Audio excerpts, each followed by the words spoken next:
La résurrection a donné aux croyants la certitude que l'amour est plus fort que la haine et la violence. Ainsi la croix se comprend comme la réponse authentique au mal. Insulté, il ne rendait pas l'insulte. Souffrant, il ne menaçait pas. 1 Pierre 2, 23. En cela, il était véritablement le serviteur de Dieu. 1 Pierre 2, 22, 25. Le serviteur de Dieu qui se confiait dans la force créatrice du Seigneur plutôt que dans l'apparente puissance de la destruction. Isaïe 50, 6, 7. Et enfin, la mort du serviteur qui s'accable lui-même des fautes des autres. Isaïe 53, 11 se révèle comme un don de soi jusqu'à l'extrême. Par là,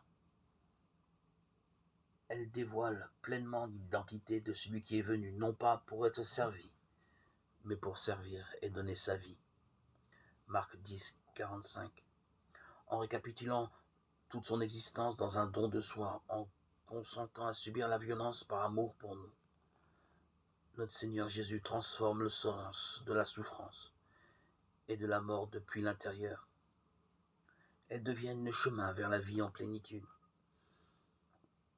Ainsi, le message de la croix, d'abord scandale et folie, devient puissance et sagesse de Dieu. 1 Corinthiens 1, 24.